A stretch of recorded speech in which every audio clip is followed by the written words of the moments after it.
Okay, well, good morning, everyone. I am Bernard Jeter with Insurance Advisors Direct, and we are coming back with you how to power up your practice with our good friend Brandon Hegg with Dynamic Directions. And this webinar, actually our last one, how to get more referrals in a way that works. And Brandon, take it away. All right, Bernard, thank you. Those of you on, thank you. If you've been following us along on this kind of journey every other week, appreciate your time, attention, and attendance on these.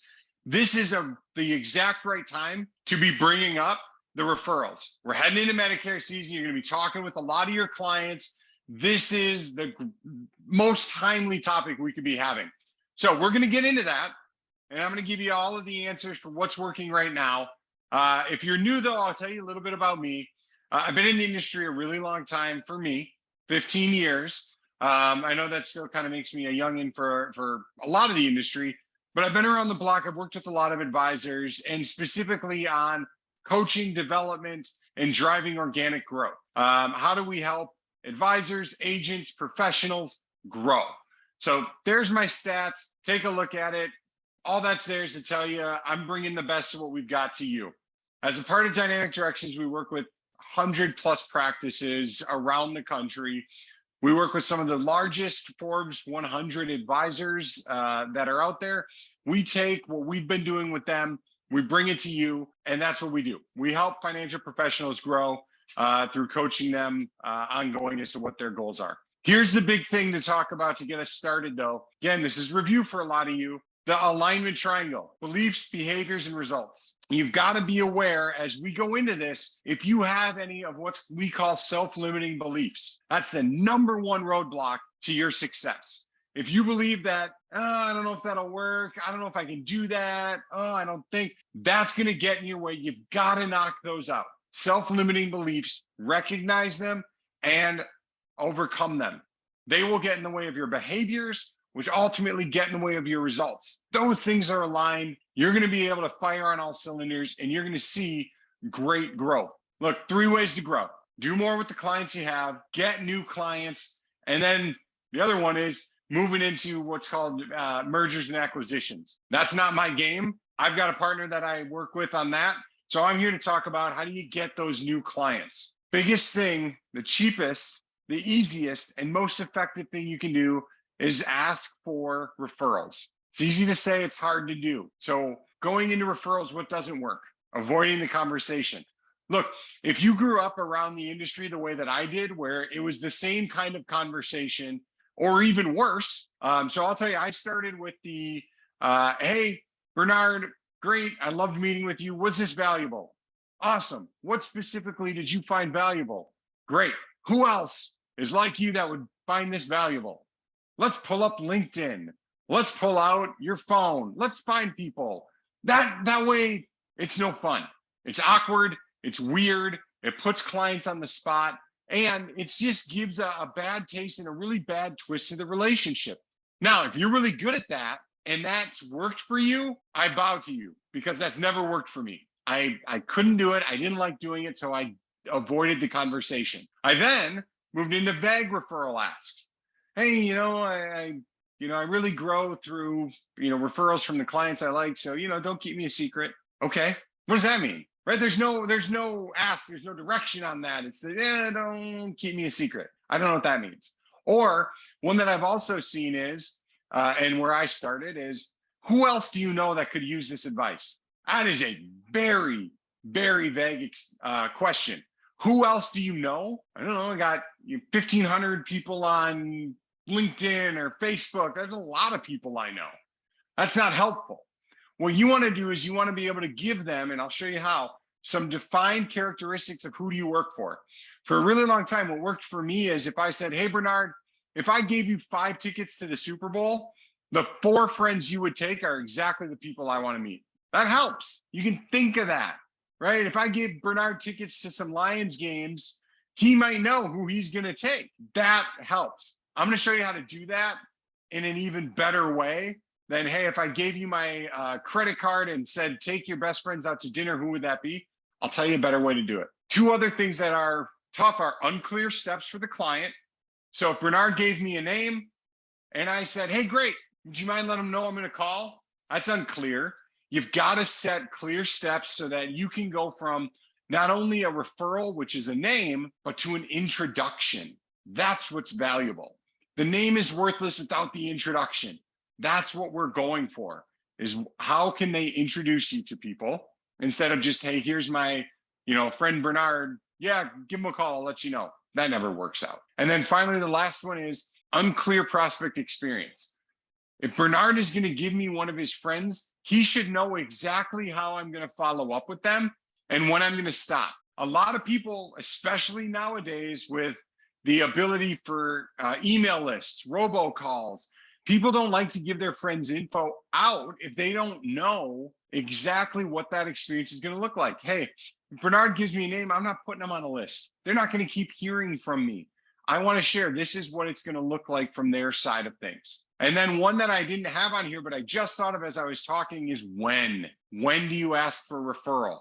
What I can tell you right now, number one time when people will refer, the first 90 days that they're your client. Absolutely true. Studies have shown that. I've heard so many times that people say, yeah, they just became my client, so I really want to, show them some returns, or I want them to be around for a year or two so I can earn the referral. That's not when people refer. They are more likely to refer in the first 90 days of becoming your client. And why is that? Because things are new, things are exciting, everything is a new experience to them, and they're telling people about it. Think about it. When you start going to the gym, or if someone all of a sudden starts working out, they're going to talk about it. Yeah, I started going to the gym. It's not, I've never once told somebody, hey, I'm still going to the gym. Okay, why? Who cares? It's when things are new. The first 90 days are when you want to capitalize on that. So where do you start? First off, identify who do you help best? Who in your practice, if you could replicate them 100 to 150 times, would put you on easy street? Identify who those are. What do they have in common? I hear a ton, and we've talked about this in our series, is niche marketing. A lot of advisors think they have to go out. A lot of agents, a lot of professionals think they have to go out and develop this niche. Some of our top performers that have these amazing niche markets, the niche found them. They were looking at their book of business and they said, oh my gosh, I've got, 2 people at the same company. That's the start. I have 2 people that belong to this country club. That's a start. So what do those clients that you want to replicate all have in common? Start thinking of that, because that is going to be how you're going to help coach your client on who to refer to you, and then how are you best positioned to help them. So think about what it is that you do that no one else does, or why should your clients give their friends to you? What do you do that's specific? 3 steps to get ready for onboarding. Create a wow experience. 2 weeks ago, we talked about that. What does your wow experience look like? Like if you're looking for, hey, what do I do in the first 90 days? Reach out to Bernard. We've got an example of what some of our professionals do to wow their clients and capitalize on that first 90-day referral. A lot of really simple stuff. It may be sending them a handwritten thank you and a book, or a handwritten thank you and a branded mug that says, welcome to the family. There's a lot of little things you can do there. Continue to develop your expertise. What do you do that's different? And then practice this conversation. All right, we're going to transition now. Okay, so we talked about when's the best time? First 90 days. So how do you have that conversation where you don't make it awkward, weird, and to feel kind of like obligated? Here it is. This is the secret right here. IPA. If you're someone that enjoys beer, that's going to be really easy to remember. IPA, improve, praise, ask. So here's what that sounds like. I'm going to role play as if Bernard was my client, and I'm just going to assume some answers here, and then we'll break down each one of those so you can hear what it sounds like piece by piece. All together, it sounds like this. Bernard, we've been working together for the last 3 or 4 years, and I really appreciate your loyalty. I love having you as a client. I really like working, with you. I consider you one of my top clients. Now, that being said, I know there's certain things that exist out in the market right now that I can't control. I can't control the way that the markets go up and down. I wish I could. I can't. I can't control, the cost of insurance and when things get increased. Again, I wish I could, but I can't. However, there are things that I can control. I can control the communication that we have, the way it feels to be a client of mine, and how our meetings go and how valuable they are to you. So that being said, in the last 5 years of us working together, what can I do to improve? There's your I. Bernard will give you some advice, or what Bernard will likely say, or one of your clients will likely say is, everything's been good. I can't think of anything. Hey, that's great. As I said, Bernard, I'm really committed. I love working with you. I'm going to bring this up every time and ask you what I can improve. So if you ever think of anything or if something comes to mind, I want to make sure that I'm capitalizing on it. So we're going to have this conversation each time we talk so that if there's ever anything I can do, I can go ahead and implement it. And I want to do that because I really do consider you one of my top clients.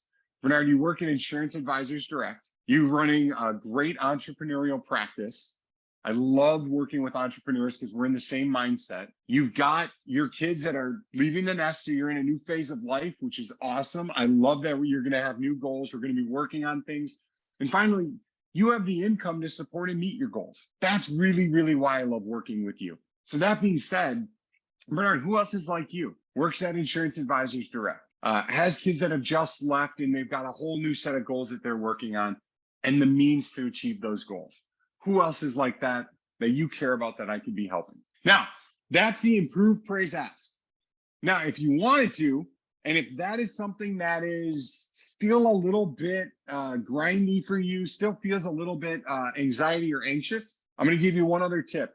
You can change this from IPA to IPO. Sounds the same, but instead of an ask, you move to an offer. So in the end, it would sound, Bernard, so with that being said, if there's anyone else like you, works at Insurance Advisors Direct, have kids that are moving out of the house and moving into their next phase of their life with new goals, thinking about the goals that they have and they have the income and the ability to achieve those. If there's anyone else like you that you care about, I'd be happy to make time on my calendar to meet with them. And that's it. So you can go IPA or IPO. Improve, praise, ask, improve, praise, offer. So let's break this down because I ran through it really quick and I've done this countless times. But here's what it sounds like from a scripting standpoint.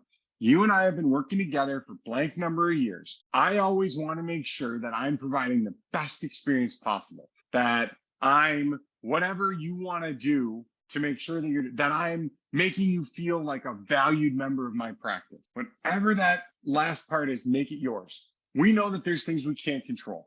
I wish I could control inflation. I wish I could control the markets.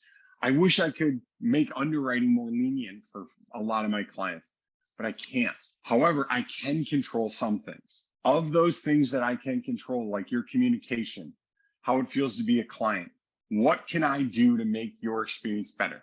Now, I mentioned what you're probably going to get is nothing. This has been great.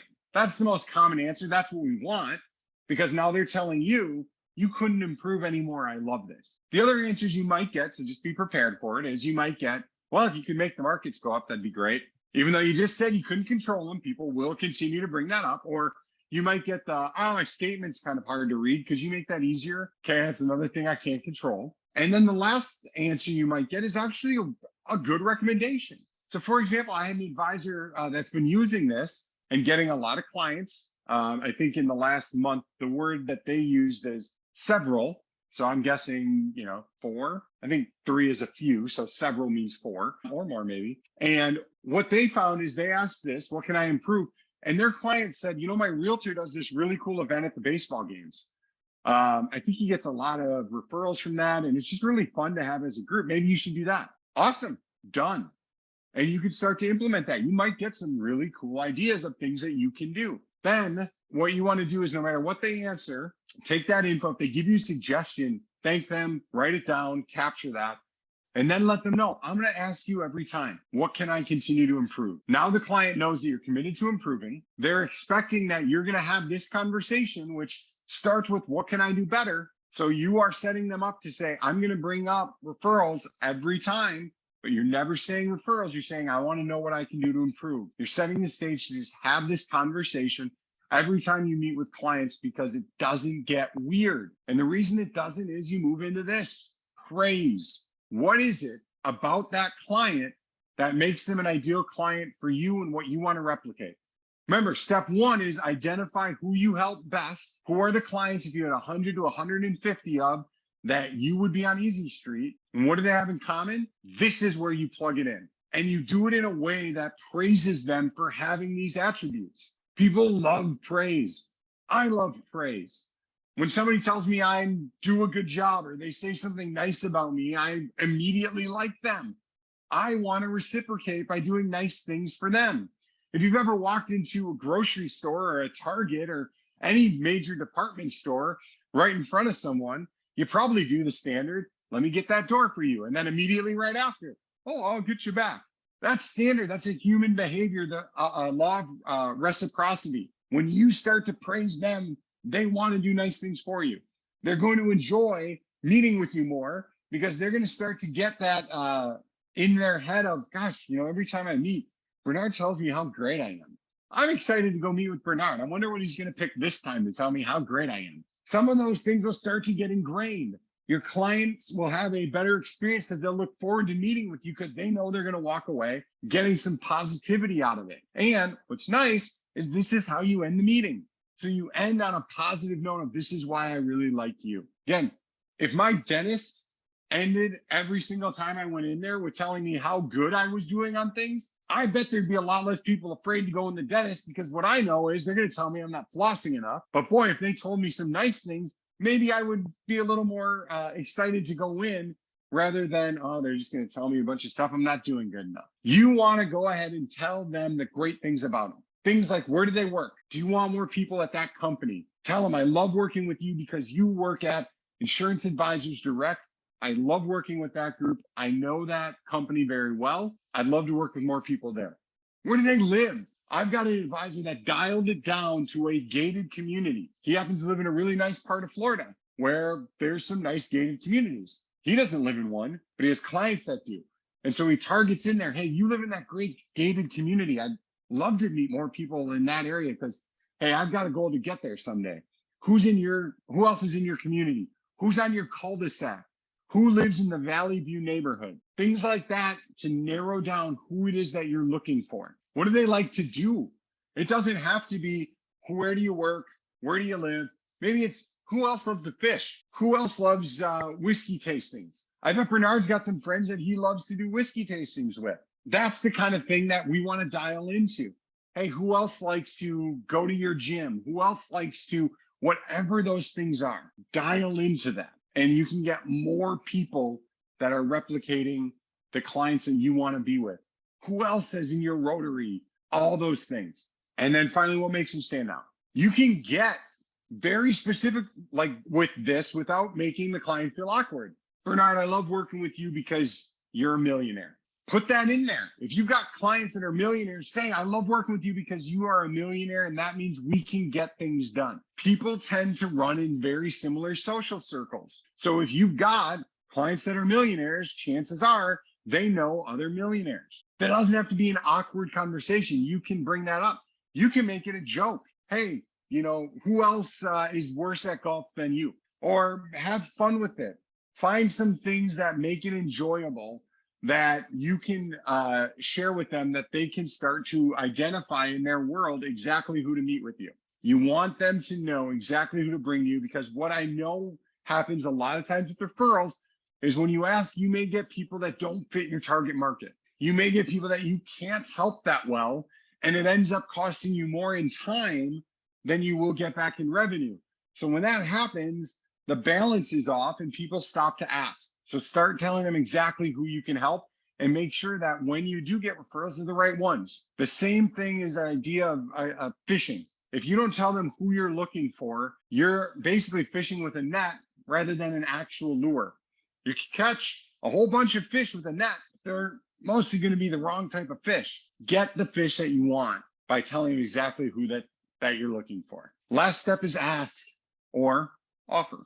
Use your personality and make it casual. For example, I have an advisor that is, he has his first daughter due at the end of the year. And so he added that in. Hey, diapers aren't cheap right now, and we're getting ready for the new daughter to come. If you know anyone that could help, I would love to help them. Add some of that in there. Add some fun into it. You can make it very casual ask. This should be conversational, but make sure to ask, or again, offer. Have clear direction. So we're going to talk about this next. Tell them about how you want to approach it, but make sure you put the ask or the offer in there. Again, this is working right now. There are a lot of people that are looking at their financial professionals and whether or not they're getting phone calls, whether or not they're getting contacted. The people that are asking are getting these referrals, and those referrals are coming over because they're doing stuff that others aren't. Right now with the markets, a lot of financial professionals moved away from what we used to call buy and hold. They've now moved into buy and forget. And so this is a great market to get new clients. When I started in the industry, it was 2008. I was going through my insurance exams and Goldman Sachs went under. And whenever I say that, hey, I started in 2008, about a week after the markets collapsed, people say, geez, what a tough time to get into the industry. Nope, best time to get in because everyone wanted to talk. The biggest problem that I had is when the markets were doing well, people would say, oh, I'm fine. I'm just going to let it ride for a while. No, we're good. Yep, we're just going to leave it alone. Nobody's doing that right now. People are like, yeah, I need to talk to someone because I don't know what to do next. Ask and get those. People are having those conversations. This is a great time. And especially while what's nice is it times up with your Medicare appointments. You're going to have a reason to be in front of them. Capitalize on that effort and the value that you're providing to your clients. So that sets the IPA. That's the ask. What next? All right, let's say Bernard gave me a name. What's my next step? I need to set up the introduction. I don't want to call the client out of the blue. I know for myself, if a phone number shows up on my phone and I don't know it, I'm not going to answer it. I'm going to wait for a message. And then if it's someone that I didn't know was going to call or hadn't expected, I'm just going to delete the message. Right now, in this day and age, it's far too easy to just ignore a call and delete a message, right? I remember if you started in the 90s, caller ID didn't really exist. People were picking up their phones and you had a shot. Nowadays, that filtering is getting super easy. Also, with the amount of robocalls, most people are ignoring those. So don't rely on your outbound to make it. Ask your client for the introduction. Sounds something like this. And I should say before I get into it, you want to make the set up the introduction because it's how you want your prospect to think about your client. Here's how it sounds. Bernard gives me a name. Let's say he gives me Jason. What I'm going to say is, Bernard, that's great. What is it that you think Jason and I would be able to work on that made him come to mind? Bernard will tell me. That just gives me some insight, and it gets Bernard thinking about what he's going to say to Jason. My next statement would be, Bernard, what I know is right now, in this day and age, if I'm going to call Jason out of the blue, he's going to be wondering, why is Bernard giving my name out? Is this some sort of scam? What's going on? And I don't want that. I want to make sure that if you think I can help Jason, and specifically with what you just told me, I would love it if you wouldn't mind either reaching out to Jason via email, a text message, or we could just do a brief joint call that you could let him know, hey, Jason, I'm working with this agent, advisor, professional, Brandon. I think based on what he and I have been doing, he could really help you with X, whatever Bernard mentioned, because I know that you had mentioned that before. I just wanted to let you know that Brandon's going to go ahead and reach out because I think it'd be something he could help you with. Something simple like that. And you're doing it and you're positioning it because you don't want the client to look bad. I want you to look good to your friend, and I want them to know why I might be reaching out. Ask them, text message, email, or we could do a brief phone call. You could let them know whatever they feel most comfortable with. Then what you want to do is if they give you something, oh yeah, I'll shoot them an email. I'll shoot them a text. Yeah, I can give them a call. Great. Now set a deadline, because if you let it go, that's vague. People don't know when that's going to happen. So next step is, Bernard, that's awesome. I really appreciate that. If they're doing a text, ask if they'll include you on it. So you get that, or CC you on the email. Pretty simple stuff there. But what you want to say is, Bernard, I appreciate that. Thank you for being willing to send that email. I know that everyone gets busy, right? We're getting back to school. We're going to be moving into the fall. We're going to be moving into the holidays. Things get lost. I want to make sure that I can help Jason on what they told you. So when do you think you'd be able to send that out? When's a fair amount of time for you to get that done? And then let Bernard choose. When is it fair for you to get this done? Now, you use the word fair because you don't want to say, well, when can you get this done? That seems demanding. When can I expect that to go up? That's demanding.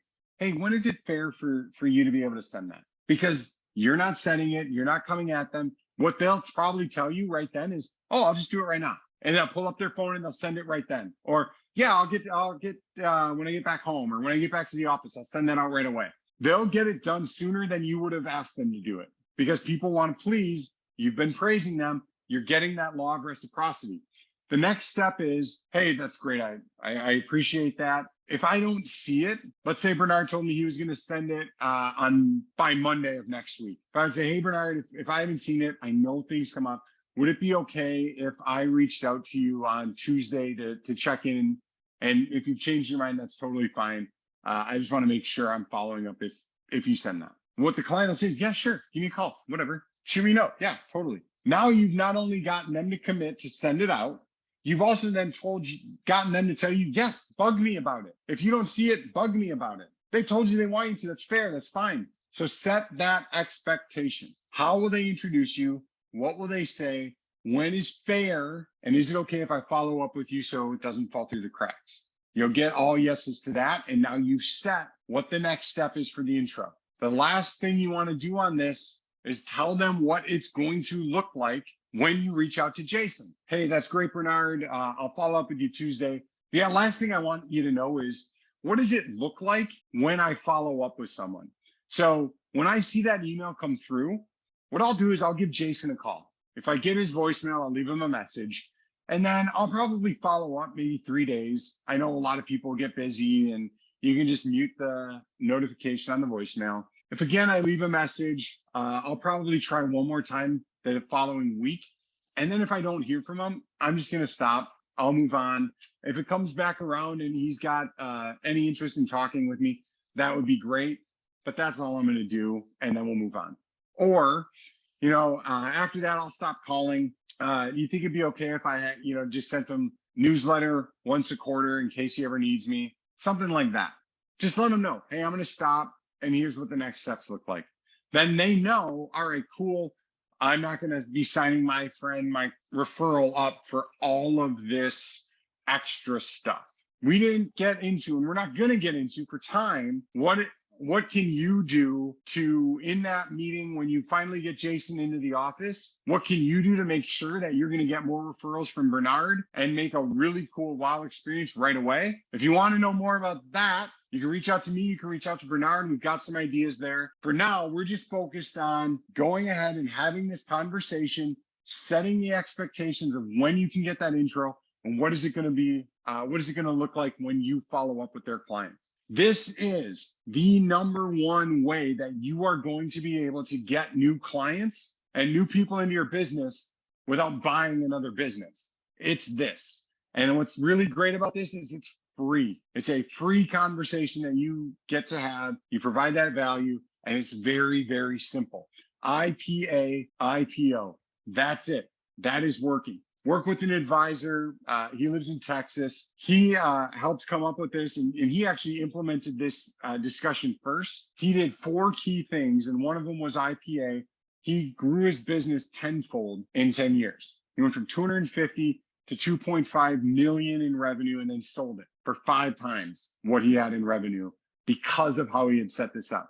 It absolutely works. We tell all our folks to start using it, and it usually takes 2, maybe 3 weeks, and we start to see, I actually got someone. This worked. I'm getting it. I can't believe that this worked.